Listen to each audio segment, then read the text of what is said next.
we've done a number of pieces of work on coal retirement across Southeast Asia and particularly in South Asia. And what we found from those pieces of work is that when we started, we were tasked with retiring coal plants. So we would go in to a country and discuss with the energy ministry and then the stakeholders there and offer them help in closing their coal plants. And that went down very badly. That offering to reduce energy production doesn't align with what a lot of these countries need, which is more energy, and it creates concerns. So after trying that a couple of times and maybe not being as successful as we had hoped, we've repackaged that, I suppose, and come up with a different way of looking at it. We call that green print. And the approach there is to say you need to look at the challenge in a systemic way, where you start by saying what kind of system would allow easy retirement of coal, right? So the coal retirement is an output, it's not an input to the process. So you start by saying what would you replace it with, what market conditions or market setup would you need, what regulations, and then you start with that. And once you've got that in, then you can start talking about the retirement or repowering. It's looking sort of starting with the end in mind.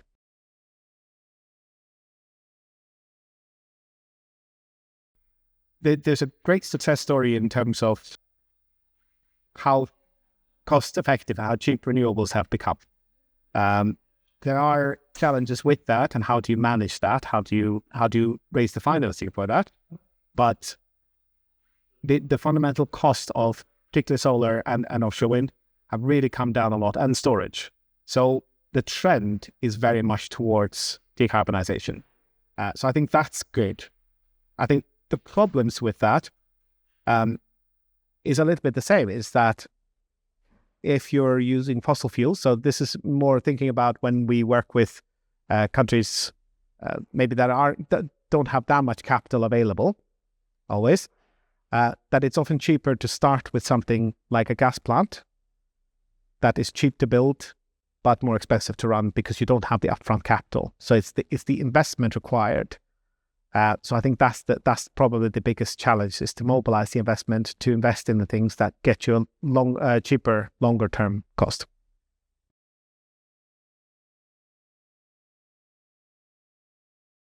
So repowering is the fundamental principle is that you want to reuse the infrastructure that we've already spent 100 years building, which in principle is difficult to disagree with, right? It's you've built all these cables, these steam turbines, these cooling towers.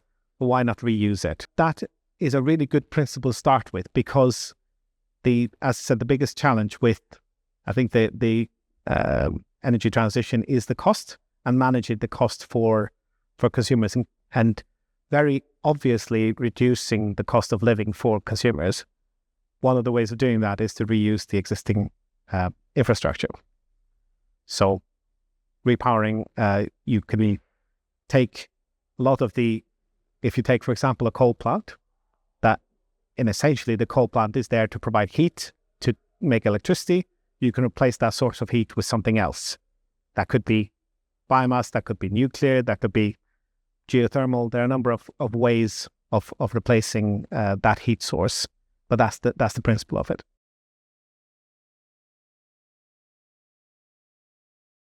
So some places are better placed than others, and some countries. So, for example, for nuclear development, the capability of a country and then the experience of managing nuclear programs will mean that some countries will be able to do this quite easily, and some countries will not.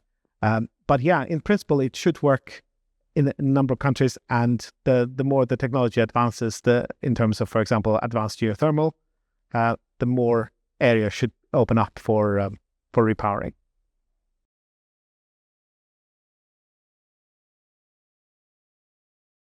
I think there are some solutions that might look attractive on the surface, that can distract from sort of the longer term optimal solution if there is such a thing. And what I mean by that is the one concept that's been used or proposed is, for example, ammonia, replacing coal with ammonia, and in principle that works fine, right? So ammonia doesn't emit any carbon, but for that to make sense, you would need it to be green ammonia. So it needs to be based on derived from renewables, and that ammonia then has an alternative use case in, for example, fertilizer production. Mm-hmm. Right, so if you can replace green fertilizer production, grey ammonia there with green ammonia, you could save carbon there. So it becomes a competitor to food directly. But even if it makes sense on an individual scale, it probably doesn't scale as well as other solutions such as nuclear or biomass is also complicated because it can lead to environment or habitat destruction if not managed properly. So I think there's different ways of repowering will have different sort of ways of scaling and different end uses. Mm-hmm. I would also say that repowering is part of the mix. I think a large part of the deliverable also would have to be renewable energy in general.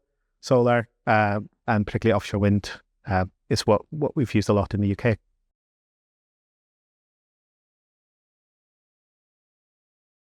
The challenge is to bring people along with you and get them to buy into the long-term vision, right? And one of the concerns that people raise repeatedly, which is a justified concern, is how do you manage a system that is heavily based on variable electricity? So that could be just the changes in wind and solar output, but it's also the stability of the grid. So in terms of inertia and reactive power provision. And I think what Repower could do very well in that section is to provide some of that anchor capacity, some of that inertia and reactive power. Although you can also get that from some renewables if you build them correctly. I think Repower has that grid stabilisation element, really, really strong element of that. So I think the point is it's a combination of things. It's a mix. It's not one size fits all, right? So I think Repower has a very strong sort of role to play in grid stabilisation with low carbon. Repower ser tydning mye for stegga bakteriosarinnen og at minka CO2-utlate og kan arbeide øyelig vel sammen med havvind og sol og atomkraft. Så vi må bruke mer av det.